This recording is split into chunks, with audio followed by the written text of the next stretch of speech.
नमस्कार, ये NB news देख रहे हैं आप। मैं हूं आपके साथ पल्लवी राजपूत और हमारे इस खास बुलेटिन में आप सभी का स्वागत है। चलिए रुख करते हैं खबरों का।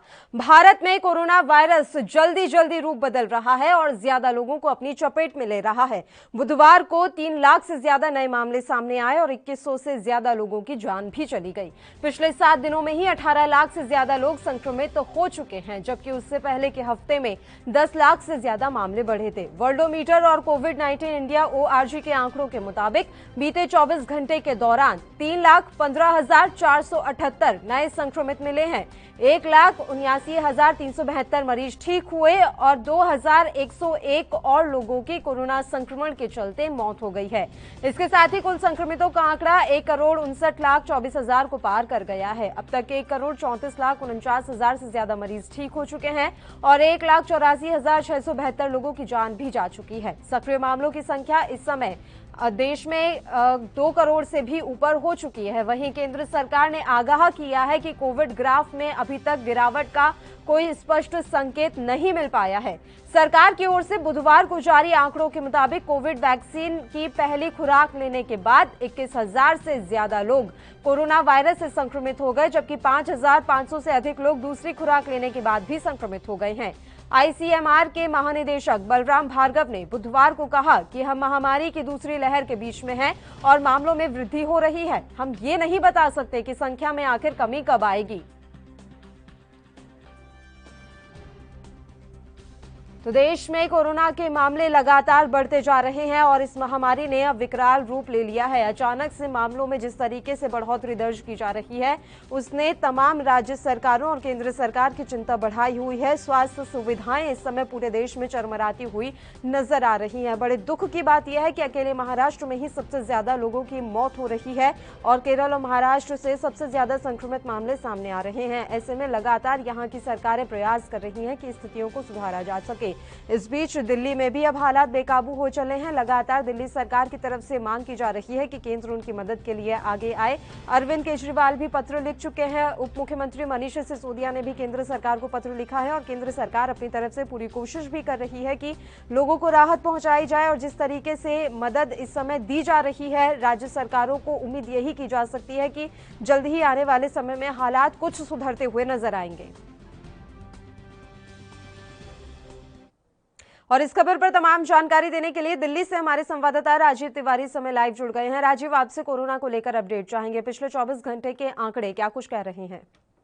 देखिए बिल्कुल साहब, जिस तरीके से बात करें दिल्ली के अंदर की आंकड़ों की, तो कहीं ना कहीं दिल्ली के अंदर भी हालात बिगड़ते नजर आ रहे हैं और पिछले 24 घंटे के अंदर लगभग कह सकते हैं 23,000 के करीब आंकड़े आ चुके हैं। और जिस तरीके से बात करें आए तीसरे दिन यानी कि हर 24 घंटे के अंदर आंकड़े बढ़ते हुए नजर आ रहे हैं। 24,000, 25,000, 26,000 के करीब आ चुके हैं और कहीं ना कहीं फिर दोबारा से वही स्थिति बिल्कुल बिगड़ती नजर आ रही है। मगर कहीं ना कहीं केंद्र सरकार की बात करें तो केंद्र सरकार की तरफ से बार बार कहा जा रहा है कि हम सुविधाएं हमारे पास सारी है और सारी सुविधाएं अस्पतालों में मुहैया कराई जाएगी, कोरोना मरीजों के लिए पूरी सुविधाएं दी जाएंगी। मगर कहीं ना कहीं राज्य सरकार बार बार कह रही है ऑक्सीजन की कमी हो रही है और दिल्ली के अंदर भी अभी तक हालात खराब हो रहे हैं, क्योंकि ऑक्सीजन की जितनी मात्रा होनी चाहिए उतनी मात्रा नहीं मिल पा रही है। क्योंकि दिल्ली के अंदर लगातार दिल्ली से बाहर के जो मरीज है वो भी इलाज कराने के लिए आ रहे हैं और दिल्ली के तमाम जो अस्पताल है, चाहे वो सरकारी अस्पताल है या फिर प्राइवेट अस्पताल है, उनके अंदर अभी बेड की बिल्कुल कमी है। और लगातार सरकार की तरफ से कहा जरूर जा रहा था कि बेडों की संख्या बढ़ाई जाएगी, मगर अभी तक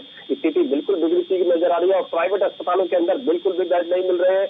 बात करें ऑक्सीजन की तो ऑक्सीजन की सप्लाई बिल्कुल दी जा रही है, मगर इतनी सप्लाई जितनी होनी चाहिए, यानी कि मरीजों की संख्या ज्यादा है और ऑक्सीजन कम है, तो कहीं ना कहीं स्थिति बिल्कुल बिगड़ रही है। मगर इसी को लेकर दिल्ली सरकार भी केंद्र सरकार से बार बार गुहार लगा रही है कि ऑक्सीजन की सप्लाई बढ़ाई जाए और 7,000 के करीब या 700 के करीब उनको ऑक्सीजन दी जाए। मगर लगातार जितनी संख्या मांगी जा रही है ऑक्सीजन की, उतनी संख्या अभी केंद्र सरकार की तरफ से दिल्ली के अंदर नहीं मुहैया कराई जा रही है और राज्यों के अंदर भी ऑक्सीजन की सप्लाई की डिमांड बढ़ रही है और कहीं ना कहीं मरीजों की संख्या वो बिल्कुल बढ़ती नजर आ रही है। मगर अब दिल्ली के अंदर खुद AK वाले यानी जो कांग्रेस के बड़े नेता है वो भी कहीं ना कहीं अब कोरोना की चपेट में आकर उनकी भी मृत्यु हो चुकी है और लगातार कहीं ना कहीं जो कोरोना के मरीज है उनकी संख्या बिल्कुल बढ़ती नजर आ रही है। मगर दिल्ली के अंदर अभी हालात सुधरते हुए नजर नहीं आ रहे हैं, क्योंकि जिस तरीके से जनता सहयोग नहीं दे रही थी और अब जनता जागरूक हुई है तो कहीं ना कहीं सरकारों के बीच में तालमेल मिलता नजर नहीं आ रहा और केंद्र सरकार और राज्य सरकार कहीं ना कहीं यही कह रही है कि वैक्सीन की सुविधा बढ़ाई जाए, अस्पतालों के अंदर सुविधाएं बढ़ाई जाए।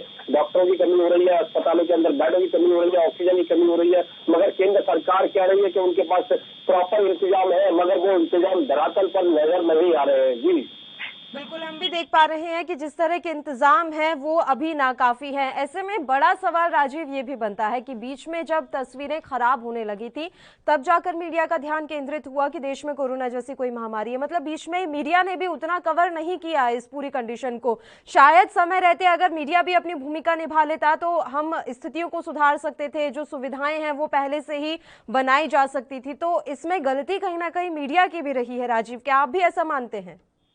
देखिए, यहाँ पर एक चीज समझनी होगी, जिस तरीके से बात करें, 1 साल का लंबा समय था उनके सरकारों के पास भी, सरकार के पास भी और जनता के पास भी, क्योंकि जिस तरीके से 2020 में इसकी शुरुआत हुई थी कोरोना वायरस की, तो वो कहीं ना कहीं उसको मद्देनजर रखते हुए केंद्र सरकार को कड़े कदम उठाने चाहिए थे, मगर सबने लापरवाही दिखाई, जनता ने भी लापरवाही दिखाई, सरकारों ने भी लापरवाही दिखाई और खुद केंद्र सरकार ने भी दिखाई। क्योंकि जिस तरीके से आज 2021 के अंदर भी कोरोना की स्थिति बिल्कुल और ज्यादा पिछली जो रेस थी उससे भी कहीं ना कहीं डरावनी हो चुकी है और कहीं ना कहीं बढ़ते हुए नजर आ रहे हैं। मगर केंद्र सरकार को चाहिए था कि अस्पतालों की सुविधाएं बढ़ाई जाए, ऑक्सीजन की सुविधाएं बढ़ाई जाए, अस्पतालों के अंदर डॉक्टरों की सुविधाएं बढ़ाई जाए, डॉक्टरों की संख्या बढ़ाई जाए, मगर कहीं ना कहीं उसमें भी केंद्र सरकार ने लापरवाही की और जनता राज्य सरकार ने तो बिल्कुल लापरवाही की, क्योंकि उन्होंने समय रहते हुए यानी कि होली से पहले ही आशंका हो चुकी थी कि दिल्ली के अंदर भी स्थिति बिल्कुल बिगड़ रही है और उसको संभालने के लिए सिर्फ गाइडलाइन बनाई गई थी, मगर धरातल पर कोई भी ऐसी शक्ति नहीं देखने को मिलती जिससे कहीं ना कहीं कोरोना की जो रफ्तार है उससे ब्रेक लग सके। मगर कहीं ना कहीं जनता ने भी कहीं ना कहीं लापरवाही दिखाई, क्योंकि जब चुनाव हो रहे थे तो कहीं ना कहीं केंद्र सरकार और चुनाव की तरफ ध्यान था, तो राज्य सरकार अपने उस तरफ ध्यान था, तो कहीं ना कहीं जो जनता के ऊपर असर पड़ा, जनता ने भी कहीं ना कहीं लापरवाही दिखाई। और अब दिल्ली के अंदर हालात इतने बिगड़ चुके हैं कि इस हालात को सुधारने के लिए केंद्र सरकार, राज्य सरकार और जनता तीनों को ही मिलकर काम करना होगा। अगर तीनों में से किसी भी एक की भी कमी होती है तो कहीं ना कहीं स्थिति फिर दोबारा से बिगड़ेगी और कहीं ना कहीं स्थिति को संभालने के लिए फिर डॉक्टर का सहारा लिया जाएगा। मगर डॉक्टर की भी संख्या अभी दिल्ली के अंदर कम है और उनकी मरीजों की संख्या बिल्कुल बढ़ती नजर आ रही है, क्योंकि जिस तरीके से बात करें डॉक्टरों की, डॉक्टर अगर 50 है तो संख्या मरीजों की 200 है, तो कहीं ना कहीं मैनेज करने के लिए डॉक्टरों के ऊपर कितना प्रेशर है आप उसका अंदाजा लगा सकते हैं। मगर कहीं ना कहीं मीडिया की भी कमी है, क्योंकि मीडिया ने जिस तरीके से जिस कवरेज को दिखाना चाहिए था, क्योंकि बीच में एकदम बिल्कुल कोरोना की जो रफ्तार थी उसको बिल्कुल गायब कर दिया गया था, सिर्फ वैक्सीन दिखाई जा रही थी। मगर अब जो स्थिति है वो कहीं ना कहीं डरावनी है और इसको कहीं ना कहीं और ज्यादा बड़ा चलाकर दिखाया जा रहा है, क्योंकि जिस तरीके से जनता को चाहिए था सहारा, मगर वो सहारा नहीं मिल रहा है। प्रवासी मजदूरों की बात करें तो प्रवासी मजदूरों के लिए भी केंद्र सरकार और राज्य सरकारों की तरफ से अभी भी कोई भी सुविधाएं नहीं है, क्योंकि प्रवासी मजदूर अभी भी दिल्ली से पलायन कर रहे हैं और राज्य से पलायन कर रहे हैं। मगर केंद्र सरकार सिर्फ आश्वासन दे रही है और राज्य सरकारें भी आश्वासन दे रही है, मगर आश्वासन से गुजारा नहीं होता। अभी आपने प्रवासी मजदूरों का यहाँ पर मसला छेड़ा है राजीव। एक बड़ी और अहम जानकारी ये भी मिल रही है कि केजरीवाल सरकार तमाम प्रवासी मजदूरों को 5,000 रुपए आर्थिक सहायता देने पर भी विचार कर रही है और इसके लिए हाईकोर्ट में शायद हलफनामा भी दायर किया गया है। राजीव, देखिए, बात करें प्रवासी मजदूरों की, प्रवासी मजदूरों के लिए केंद्र दिल्ली सरकार ने अभी कोशिश की, शुरुआत की है, यानी कि सोच विचार चल रहा है। अभी भी कहीं ना कहीं जो लॉकडाउन चल रहा है उसके बीच में अभी तक कोई सुविधाएं नहीं दी गई है। दिल्ली सरकार ने कहा जरूर था कि हम हैं, हमारे पर विश्वास रखिए, हम आपके लिए सुविधाएं देंगे, मगर वो सुविधाएं कब तक मिलेंगी, क्योंकि यही सबसे बड़ा सवाल था, कब तक मिलेंगी, क्योंकि यही प्रवासी मजदूर भी हमसे, जब हमने उनसे कैमरे से बात करने की कोशिश की तो उन्होंने कहा था कि राज्य सरकार हमारे लिए कुछ नहीं कर रही है, हमारे पास सिर्फ एकमात्र सहारा है, वो है अपने गाँव जाने का। अगर वो सहारा नहीं बहुत समय पर मिल पाया तो फिर यहीं पे हमें कोरोना की चपेट में ही मरना पड़ेगा और कहीं ना कहीं स्थिति फिर बिगड़ेगी। मगर दिल्ली सरकार ने हलफनामा जरूर दाखिल किया है, कहीं ना कहीं 5,000 रुपए की आर्थिक सहायता देने की बात कही है, मगर अभी दिए नहीं गए हैं। जो प्रवासी मजदूर दिल्ली से जा चुके हैं, आप सोचिए उनके लिए कहीं ना कहीं सुविधाएं होनी चाहिए थी। जो दिल्ली के अंदर है अभी उनके लिए क्या स्थिति है वो जरूर देखना होगा, मगर अभी तक जो दिल्ली के अंदर प्रवासी मजदूर है वो अभी तक परेशान है और उन तक कोई भी सुविधाएं नहीं मिल रही है, ना ही केंद्र सरकार की तरफ से, ना राज्य सरकार की तरफ से, ना ही पिछले साल वाली स्थिति वापस लौट कर आ रही है। जो तस्वीरें हमने पिछले साल देखी वही लगभग एक बार फिर से दोहराने की यहाँ पर पूरा अभी हम देख पा रहे हैं कि माहौल बन चुका है कि कहीं वैसी ही स्थिति दोबारा ना आ जाए। फिलहाल के लिए शुक्रिया राजीव, तमाम जानकारी देने के लिए। आप हमारे साथ जुड़े। तो देश भर में कोरोना का कहर लगातार जारी है। कोरोना महामारी ने विकराल रूप धारण कर लिया है और राजधानी दिल्ली भी इस समय यहाँ कोरोना संक्रमण के कारण पूरी तरीके से यहाँ पर स्वास्थ्य व्यवस्थाएं गड़बड़ाती हुई, बिगड़ती हुई नजर आ रही हैं। चलिए अगली खबर का रुख कर लेते हैं। महाराष्ट्र में कोरोना वायरस के मामलों के बेलगाम होने के बीच सूबे की उद्धव सरकार ने पाबंदियां बढ़ा दी हैं। महाराष्ट्र में आज रात 8 बजे से 1 मई तक के लिए लॉकडाउन रहेगा। यह आदेश 1 मई तक के लिए लागू रहेगा। जारी की गई नई गाइडलाइंस के मुताबिक सभी सरकारी दफ्तर केवल 15% कर्मचारियों की मौजूदगी के साथ चलेंगे। यह पहले 50% था। कोविड-19 मैनेजमेंट वाली संस्थाओं को इस मामले में छूट रहेगी। सरकारी आदेश के मुताबिक अब शादी समारोह के लिए सिर्फ 2 घंटे की ही इजाजत होगी। शादी में सिर्फ 25 लोग ही शामिल हो सकते हैं। इस नियम का उल्लंघन करने वाले लोगों को 50,000 का जुर्माना देना होगा। नई पाबंदियों के मुताबिक सरकारी बस 50% की कैपेसिटी पर चलेंगी। खड़े रहकर सफर करने पर भी रोक लगा दी गई है। इसके अलावा निजी बसें एक जिले से दूसरे जिले जाने पर पहले लोकल डीएमए को सूचना देना जरूरी होगा। साथ ही निजी बस वालों की जिम्मेदारी होगी कि दूसरे जिले जाने वालों के हाथ में 14 दिन का क्वारंटीन स्टैंप मारा जाए। आदेश में कहा गया है कि जरूरी सेवाओं से जुड़े लोगों को या बेहद ही जरूरी काम के लिए जैसे किसी के बीमार होने या मौत हो जाने पर ही आने जाने की अनुमति होगी। बेवजह जाते हुए पाए जाने पर 10,000 का जुर्माना लगाया जाएगा। इसके अलावा लोकल सेवा सिर्फ इमरजेंसी सर्विसेज के लिए ही चलेगी। साथ ही दूसरे जिले में जाने के लिए जरूरी कारण के तहत ही सफर कर पाएंगे।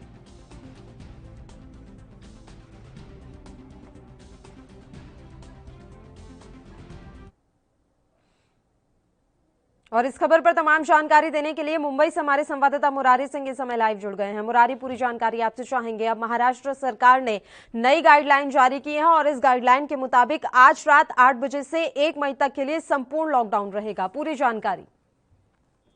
जी पल्लवी, बिल्कुल सही कहना है। महाराष्ट्र के बिगड़ते हालात को लेकर सरकार ने एक बड़ा निर्णय लिया है। आम नागरिकों के लिए मुंबई की लोकल ट्रेन हो या बस हो या फिर मेट्रो ट्रेन हो, ये पूरी तरह से बंद कर दिया गया है। अगर आप मुंबई से बाहर जा रहे हैं, महाराष्ट्र के अगर अन्य जिलों में जा रहे हैं, तो आपको 14 दिन के लिए होम क्वारंटीन होना होगा। उसके लिए बाकायदा तहसीलदार कह सकते हैं कि आधिकारिक लेवल पर आपको परमिशन लेने होंगे। तो लगातार से हालात बिगड़ रहे थे, उसे देखते हुए उद्धव सरकार ने कई अहम फैसले उठाए हैं। आज रात 8 बजे से लेकर जिस तरीके से कड़क नियम लगाए गए हैं, उसे लेकर अब उसका पालन होता है और किस तरीके की गतिविधियां होती है, ये देखना होगा। बहरहाल लाख कोशिशों के बावजूद भी मुंबई सहित महाराष्ट्र के हालात में कोई सुधार नहीं आए हैं अब तक। जी पल्लवी। बिल्कुल, महाराष्ट्र की स्थिति में कोई सुधार नहीं है और अभी भी ऐसा नहीं था कि सब कुछ वहां पर खुला हुआ है। मुरारी, लॉकडाउन जैसी ये पाबंदियां अभी भी वहां पर लागू हैं। ऐसा कोई साइंटिफिक रीजन भी नहीं मिला है कि अगर आप लॉकडाउन लगा देते हैं तो हम संक्रमण की चेन को ब्रेक कर लेंगे। बावजूद इसके चलिए ये अभी लिया जा रहा है सरकार की तरफ से फैसला, तो उस पर सवाल उठाना भी ठीक नहीं है। लेकिन बात यही है ना कि क्या आप लॉकडाउन लगाकर इस संक्रमण की चेन को ब्रेक कर पाएंगे? क्या आप स्थिति सुधार पाएंगे? क्योंकि जब मौका था तब आपने कुछ किया नहीं। अब आप लॉकडाउन लगाकर, वैसे भी लोगों की अर्थव्यवस्था, अभी हम देख रहे हैं पूरे देश की अर्थव्यवस्था खराब हो गई है, तो लॉकडाउन लगाने का क्या मतलब समझा जाए?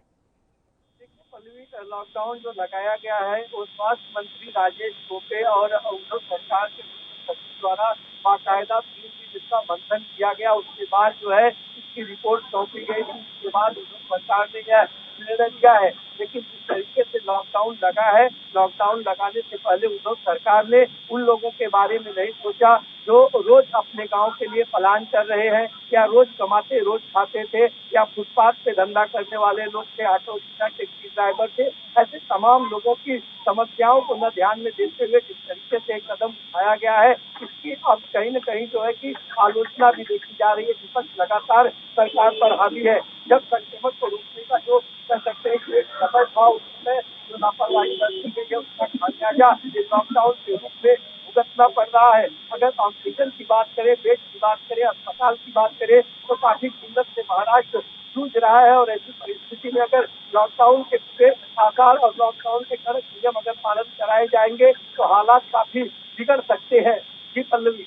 जी माफ कीजिएगा मुरारी, एक बड़ा सवाल यहाँ पर यह भी है कि बसों के आने जाने को लेकर भी अब नई गाइडलाइन जारी कर दी गई है। अगर आपको एक जिले से दूसरे जिले में जाना है तो उसके लिए नई गाइडलाइन है। अगर आपको लोकल में ही कहीं जाना है तो उसके लिए भी कुछ नियम कायदे लगाए गए हैं। इस बारे में भी आपसे पूरी जानकारी चाहेंगे मुरारी। लोगों को दिक्कत ना हो इसलिए बेहतर है कि हमारे जरिए ही सही लेकिन उन तक जानकारी पहुंच जाए कि अगर वो बस से सफर करना चाह रहे हैं तो उन्हें किस तरीके से क्या कुछ नियम कायदे मानने पड़ेंगे। बताइए मुरारी। जी पल्लवी, बिल्कुल सही आपने कहा कि पीएनबी न्यूज लगातार दर्शकों को मुंबई सहित महाराष्ट्र बल्कि देश के कोने कोने की खबर सही समय पर पहुंचाता है। और इसी कड़ी में एक बार फिर कोरोना काल में लोगों को ये बताते हुए, ये कहते हुए कि मुंबई की अगर बसों में आपको सफर करना है तो सबसे पहले आपको रीजन दिखाने होंगे। अस्पताल जा रहे हैं, डॉक्टर जा रहे हैं, अपॉइंटमेंट दिया गया है या नहीं दिया गया है, इस तमाम चीजों की गहन छानबीन होगी। अगर आप मुंबई की रोडों पर प्राइवेट वाहनों से चल रहे हैं तो उनके लिए मुंबई पुलिस आरटीओ की तरफ से भी स्टिकर लॉन्च किया गया है, जो हरे कलर में है, रेड कलर में है और येलो कलर में है। येलो कलर के जो स्टिकर वाहनों पर लगाने के लिए परमिशन मिले हैं वो आपातकालीन में आपको जाने आने के लिए दिए गए हैं। जबकि अगर हरे कलर के स्टिकर की बात करें तो स्वास्थ्य रिलेटेड जाने आने के लिए स्टिकर दिए गए हैं, जबकि रेड कलर के जो स्टिकर है वो सरकारी कर्मचारी महानगर पालिका को दिया गया है। तो अगर आप देश की बसों में सफर करना चाहते हैं तो सबसे पहले आप अपने जाने का रीजन और अपना प्रमाण अपने साथ रखिए। अगर आप प्राइवेट वाहन लेकर के निकलते हैं तो स्टिकर लगाइए और स्टिकर के साथ वो सबूत और वो दस्तावेज रखिए, अन्यथा मुंबई पुलिस अब जुर्माना वसूलना शुरू कर दी है। जी पल्लवी। बिल्कुल, लगातार अभी मुंबई पुलिस भी सख्ती बरत रही है और जिस तरीके से आपने भी जानकारी पहुंचाई है कि हाँ अभी कुछ कमियां हैं लेकिन कोशिश की जा रही है कि इन कमियों को दूर कर लिया जाए। वैक्सीनेशन के बारे में आपसे जानकारी चाहेंगे मुरारी, अभी वैक्सीनेशन का कार्य सुचारू रूप से चल रहा है? क्योंकि बीच में तमाम वैक्सीनेशन सेंटर बंद कर दिए गए थे, लोग भी परेशान हो रहे थे, तो अभी वहां पर किस तरह की स्थितियां हैं वैक्सीनेशन को लेकर? देखिए पल्लवी, अभी तक पूरी तरह से वैक्सीनेशन महाराष्ट्र में अवेलेबल नहीं है। मुंबई के कांदिवली ऑस्कर हॉस्पिटल में बने वैक्सीनेशन सेंटर में कल से वैक्सीन 11 बजे से बंद है और अभी तक वैक्सीन नहीं पहुंची है। बोरीवली के आईसी कॉलोनी में भी ऐसे ही जो है कि वैक्सीन सेंटर पर 3 बजे के बाद वैक्सीनेशन बंद किया गया, वैक्सीन नहीं है। तो कहीं कहीं वैक्सीन की कमी है, जिससे लगातार महाराष्ट्र के साथ और जहाँ वैक्सीन है वहाँ लोगों की कतार भी लगी है। जिस तरीके से 45 साल से ऊपर के लोगों को ये डोज दिया गया था और अब 1 मई से 18 साल के लोगों के लिए डोज दिया जाएगा, तो उसकी भी तैयारी की जा रही है। क्योंकि 1 मई से जो गर्दी होगी, जो भीड़ होगी वो काफी होगी, तो उसे किस तरीके से निपटा जाए इसकी भी तैयारी जो है वैक्सीनेशन सेंटर पर की जा रही है। जी पल्लवी। ठीक है, शुक्रिया मुरारी तमाम जानकारी देने के लिए। आप हमारे साथ जुड़े तो आपको बता दें कि महाराष्ट्र में अभी स्थितियां भयावह हैं, लेकिन डरने और पैनिक जैसे होने की अभी स्थिति नहीं है और लगातार सरकारें कोशिश कर रही हैं कि स्थितियों को काबू में किया जा सके। तो ऐसे में जनता से भी सहयोग की अपील की जा रही है और उम्मीद भी की जा रही है कि जो भी नियम कायदे इस समय सरकार के द्वारा लगाए जा रहे हैं जनता उसमें सहयोग करे और किसी तरह की पैनिक की सिचुएशन ना क्रिएट की जाए, तो वो सभी के लिए बेहतर होगा। चलिए अब अगली खबर की ओर बढ़ लेते हैं। एमपी के इंदौर शहर और आसपास के जिलों में अस्पतालों में ऑक्सीजन को लेकर अब भी हाहाकार मचा हुआ है। जैसे जैसे कोरोना के गंभीर मरीज बढ़ते जा रहे हैं, इंदौर शहर सहित संभाग के 8 जिलों में ऑक्सीजन की खपत भी लगातार बढ़ती जा रही है। बताया जाता है कि इंदौर सहित संभाग में करीब 125 टन ऑक्सीजन की जरूरत पड़ रही है, लेकिन इसमें से आधी ऑक्सीजन भी मुश्किल से मिल रही है। इस आधी ऑक्सीजन से अस्पताल तो चल रहे हैं, लेकिन मरीजों की सांसें उखड़ रही हैं। इंदौर से लेकर छोटे शहरों के अस्पताल में हो रही मौतें इसकी गवाह हैं। इंदौर के अलावा खरगोन, बड़वानी, झाबुआ, खंडवा आदि जिलों में जिला अस्पताल भी ऑक्सीजन की कमी से बुरी तरह से जूझ रहे हैं। इंदौर के लगभग सभी बड़े अस्पतालों में बुधवार को भी ऑक्सीजन सिलेंडरों को लेकर भागदौड़ मची रही। बुधवार को गुजरात के जामनगर से लिक्विड ऑक्सीजन के 2 टैंकर आए, जिसमें कुल 50 टन ऑक्सीजन इंदौर पहुंची।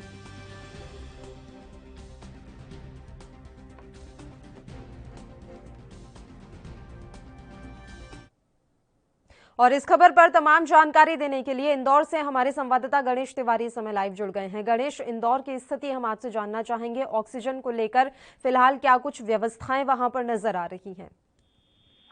पल्लवी, सबसे पहले बता दूं कि हालांकि ऑक्सीजन की जो किल्लतें हैं, अब उन कमियों को जो है मध्य प्रदेश के इंदौर में दूर किया जा रहा है। लगातार जो है नई नई खेप के द्वारा जो है मध्य प्रदेश में ऑक्सीजन सप्लाई की जा रही है। लगातार जो है ऑक्सीजन के नए टैंकर आ रहे हैं। सतत जो है मध्य प्रदेश सरकार अब इस पर लगी हुई है। क्योंकि इसके पहले भी मध्य प्रदेश में अगर बात करें, इंदौर की बात करें, तो ऑक्सीजन की बहुत सारी कमियां खली है, जहां पर कई मौतें भी हुई हैं। मध्य प्रदेश की अगर बात करें तो ऑक्सीजन की कमी की वजह से 50 से ज्यादा लोगों की जहां मौत हो चुकी है। ऐसे में निश्चित तौर पर सरकार को जो है जो प्रयास करने थे, हालांकि ये प्रयास पहले करने थे, लेकिन अब एक कदर जिस कदर लगातार मौतें हो रही हैं लगातार कोरोना का संक्रमण बढ़ रहा है और ऑक्सीजन की कमी खल रही है, बेड की कमी खल रही है, उन कमियों को पूरा करने के लिए अब एक बार फिर सरकार जो है इस पर लगातार जो है कोशिश कर रही है और इसी पर जो है प्रतिदिन अगर बात करें तो अब कैलाश विजयवर्गीय ने भी इस मोर्चे को संभाल लिया है। कैलाश विजयवर्गीय के नेतृत्व पे अब जो है प्रतिदिन जो है 50 से 60 टन जो है ऑक्सीजन की जो खेप है वो मध्य प्रदेश से इंदौर में आएगी। तो जो इंदौर में कमियां खल रही थी, लगातार जो है ऑक्सीजन की कमियों की वजह से भी कई ऐसी खबरें आई जहां पर मौतें हुई हैं और लोग परिजन जो है परेशान थे ऑक्सीजन की कमियों की वजह से। अब उन कमियों को पूरा करने के लिए जो है सरकार उस पर प्रयासरत है। जी पल्लवी। और गणेश, जानकारी तो ये भी मिल रही है कि जितनी ऑक्सीजन की जरूरत है उससे आधी ही पहुंच पा रही है इंदौर में, और कई अस्पताल तो ऐसे हैं जिनके पास अब ज्यादा दिन का स्टॉक भी नहीं बचा हुआ है। ये जानकारी कितनी सही है?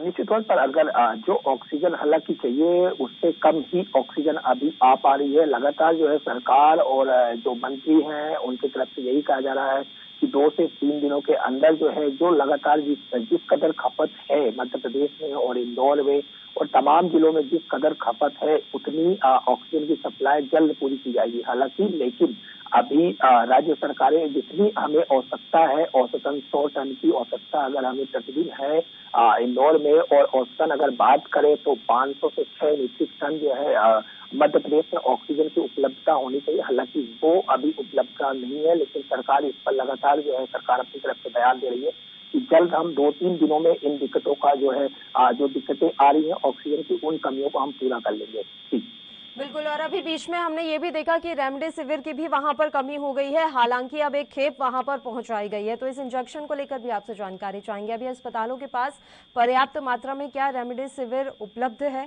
हालांकि एक बड़ी बात यह है गणेश, अभी हमने देखा कि कल 3 बड़े डॉक्टर्स एक साथ बैठे थे, उन्होंने वीडियो कॉन्फ्रेंसिंग से बात भी की और उन्होंने कहा है कि रेमडेसिविर कोई रामबाण इलाज नहीं है, इसको कोई जादू की छड़ी ना समझा जाए। निश्चित तौर पर देखिए रेमडेसिविर इंजेक्शन हालांकि अलग अलग डॉक्टर की पैनलों का साफ तौर पर कहना है कि कोई इंजेक्शन जरूरी नहीं है, इतना भी अहमियत नहीं है, लेकिन जिस कदर हॉस्पिटलों में लगातार जो है कोरोना संक्रमण के मरीज बढ़ रहे हैं और ऐसे में हमारे पास ऑप्शन नहीं है कि हम कौन सी दवाई ला रहे हैं, क्योंकि अभी कोरोना का अगर बात करें तो इतनी अभी कोई ऐसी दवाइयां भी नहीं है जिससे हम तुरंत इस कोरोना जैसी गंभीर महामारी को समाप्त कर सकते हैं। तो ऐसे में जो रेमडेसिविर इंजेक्शन है या उसके ऑप्शन में जो 1-2 इंजेक्शन उपलब्ध है बाजारों में, वो इंजेक्शन ऐसे में हमारे रामबाण इसलिए साबित होते हैं क्योंकि कहीं ना कहीं कोरोना का संक्रमण वो कम करने में जो है हमारी सहायता करते हैं, बॉडी को डेवलप करते हैं और जो हमें एक तरह से ऑक्सीजन लेवल या तमाम जो दिक्कतें को सामना करना पड़ता है उनमें कहीं ना कहीं थोड़ा सा राहत सी महसूस होती है। तो ऐसे में जो रेमडेसिविर इंजेक्शन है कहीं ना कहीं अभी वर्तमान की बात करें तो ज्यादा लोग डॉक्टर भी अगर देखा जाए तो डॉक्टर भी ज्यादातर रेमडेसिविर इंजेक्शन के लिए ही सजेस्ट करते हैं। हालांकि अलग अलग पैनलों में ये जरूर बोला गया है कि उसके लिए इतना मारामारी करने की जरूरत नहीं है, भागदौड़ करने की जरूरत नहीं है, लेकिन अभी भी अगर बाजारों की बात करें, इंदौर के बाजारों की बात करें तो हालांकि रेमडेसिविर इंजेक्शन की अभी खपत जितनी होनी चाहिए उससे कहीं ना कहीं कम रेमडेसिविर इंजेक्शन उपलब्ध है। इसकी वजह से जो है लोगों का क्या है काफी ज्यादा मारामारी बहुत ज्यादा इंजेक्शन को लेकर हो रही है। साथ ही जो ब्लैक मार्केटिंग है, कालाबाजारी है, वो भी रेमडेसिविर इंजेक्शन को लेकर चरम बाजार पर है। जहाँ 8,000 रुपए का इंजेक्शन है उसे 20-30 हजार रुपए में बेचा जा रहा है, यहाँ तक कि 70,000 में 2 इंजेक्शन भी बेचे गए हैं। लगातार जो है क्राइम ब्रांच की टीम, एसटीएफ की टीम इस पर सक्रिय है, लगातार ऐसे गिरोह को की धरपकड़ भी कर रही है, लेकिन कहीं ना कहीं इंजेक्शन की पूरी तरह से अभी जो जितना इंजेक्शन पर्याप्त मात्रा में हमें चाहिए उतने उपलब्ध नहीं हो पा रहे हैं। और यही वजह है कि तमाम चाहे वो किसी हॉस्पिटल, प्राइवेट हॉस्पिटलों की बात करें या फिर होम आइसोलेट के जो लोग अभी भी होम आइसोलेट है उनको भी कहीं ना कहीं इंजेक्शन की पूरी तरह से कमी खल रही है। गणेश, अभी क्या लग रहा है कि संपूर्ण लॉकडाउन की स्थिति आ गई है मध्य प्रदेश में? अगर सरकार की बात करें, शिवराज सरकार निश्चित रूप से ही अच्छा काम कर रही है, कोशिश कर रही है कि लोगों की जान बच जाए, लेकिन जो परिस्थितियां इस समय बन रही हैं, पूरे देश में बन रही हैं, वो किसी से छुपा नहीं है। तो ऐसे में संपूर्ण लॉकडाउन की स्थिति नजर आ रही है मध्य प्रदेश में? पहले सबसे पहले अगर बात करें तो जिस कदर देखिए कोरोना काफी तेजी से फैल रहा है और इस संक्रमण की चेन को हमें रोकना है, तो निश्चित तौर पर कहीं ना कहीं हमें बंदिशें जरूरी है ताकि इस संक्रमण की चेन को हम रोक पाए। क्योंकि हमने सरकार ने पहले मास्क को लेकर भी लोगों को जागरूक किया, लेकिन लोग बेपरवाह नजर आए, मास्क नहीं पहना, सोशल डिस्टेंसिंग का ख्याल नहीं रखा और आज इस कदर नौबत आ गई है कि कोरोना के लगातार संक्रमण जो है दिन प्रतिदिन बढ़ते जा रहे हैं।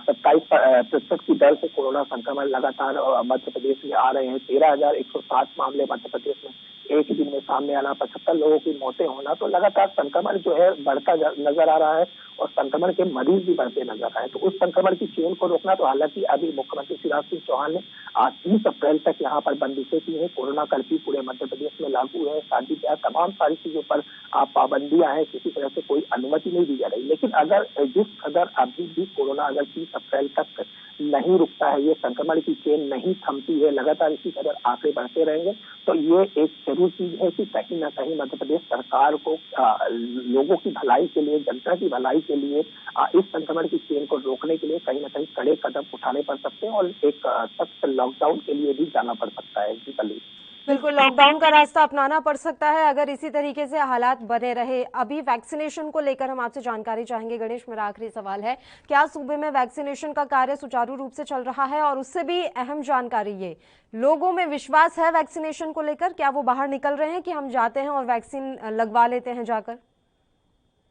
पल्लवी, जिस कदर हालांकि अभी कोरोना का संक्रमण काफी तेजी से बढ़ रहा है, तो लोगों के मन में जरूर डर बैठ गया है और ऐसे में ज्यादा लोग बाहर नहीं निकल रहे हैं। क्योंकि लॉकडाउन भी लगा है, कोरोना कर्फ्यू भी लगा है, तो लोगों के मन में, कई लोगों के मन में असमंजस रहता है कि कहीं पुलिस प्रशासन की तरफ से उन्हें मारा ना जाए या फिर कुछ भी ना किया जाए। हालांकि प्रशासन और सरकार का साफ तौर पर कहना है कि जो लोग भी वैक्सीनेशन कार्य के लिए जाएंगे, उन्हें आधार कार्ड और प्रूफ दिखाकर वो वैक्सीनेशन सेंटर तक आराम से जा सकते हैं। क्योंकि वैक्सीनेशन सेंटर जो बनाए गए वो ज्यादा दूर नहीं बनाए गए, जिस क्षेत्र में रहते हैं वहीं आसपास की स्कूलों में या पंचायतों में या ब्लॉकों में किया गया है। तो अतः ज्यादा दूरी की वजह से ना होने की वजह से 200-500 मीटर के अंतराल में ही वैक्सीनेशन सेंटर लगभग इंदौर की बात करें तो हर जगह बनाए गए हैं। और अभी 1 मई से 18 साल के ऊपर वाले व्यक्तियों को भी वैक्सीनेशन लगाई जाएगी। तो ऐसे में सबसे अभी किसी चीज पे सबसे ज्यादा जोर दिया जा रहा है तो वो है वैक्सीनेशन पर। सरकार सबसे ज्यादा जोर दे रही है वैक्सीनेशन पे। हालांकि वैक्सीनेशन लगाने लोग ज्यादा जा रहे हैं, लेकिन जिस तरह संक्रमण बढ़ रहा है, कहीं ना कहीं उनके मन में डर बैठ जाता है कि कहीं किसी व्यक्ति से मिलेंगे तो उन्हें भी संक्रमण का खतरा ना हो जाए। तो ऐसे में अब जो थोड़ा सा जो एक चेन थी, लगातार जो है वैक्सीनेशन को लेकर लोग ज्यादा जागरूक थे, काफी ज्यादा वैक्सीनेशन सेंटर पे पहुंच रहे थे। हालांकि इतनी अब भीड़ देखने को नहीं मिल रही, लेकिन फिर भी वैक्सीनेशन किसी आम जनता को भी पता है कि अभी कोई भी इलाज नहीं है। ऐसे में हमें वैक्सीनेशन ही है जो हमारे कहीं ना कहीं कुछ प्रतिशत तक जो हमारा संक्रमण है उसमें कमी और उससे संक्रमण को रोकने में कामयाब साबित हो रहा है। तो ऐसे में लोग जरूर वैक्सीनेशन लगवाने के लिए जरूर जा रहे हैं, लेकिन उतनी भीड़ देखने को जरूर नहीं मिल रही है जितनी कि पहले पूर्व में जब लॉकडाउन नहीं लगा हुआ था और लोग तब जा रहे थे। पल्लवी, बिल्कुल गणेश, उनका डर भी लाजमी है। जिस तरह की स्थिति बनी हुई है वो खुद ही घर से बाहर निकलने में इस समय डर रहे होंगे, तो ये तो वाकई में जायज़ है कि वो नहीं जा रहे हैं और उनको डर लग रहा है। खैर, फिलहाल के लिए आपका बहुत बहुत शुक्रिया, आपने तमाम जानकारी देने के लिए हमारे साथ जुड़े। तो आपको बता दें कि मध्य प्रदेश में भी कोरोना के केसेस लगातार बढ़ते जा रहे हैं। सरकार अपने स्तर पर लगी हुई है कि इन आंकड़ों को काबू में किया जा सके। सरकार के प्रयास एक तरफ हैं, लोगों की जो लापरवाही है वो भी साफ तौर पर दिखाई दे रही है। तो ऐसे में हम यही उम्मीद करेंगे कि सरकार अगर प्रयास कर रही है तो लोग भी उनके साथ मिलकर पूरा सहयोग दें, तमाम गाइडलाइंस का पालन करें। कर्फ्यू लगाया गया है तो उस दौरान घर से बाहर ना निकले। वैक्सीनेशन का अभी काम चल रहा है तो वैक्सीन जाकर जरूर लगवाएं। जो भी गाइडलाइन दी गई है, नियम कायदे इस समय बनाए गए हैं, उनको फॉलो अगर हम करेंगे तभी जाकर हम कोरोना संक्रमण से बच पाएंगे। इसी के साथ इस बुलेटिन में इतना ही। मुझे दीजिए इजाजत। देश प्रदेश की तमाम ताजा खबरों के लिए आप बने रहिए हमारे साथ। नमस्कार।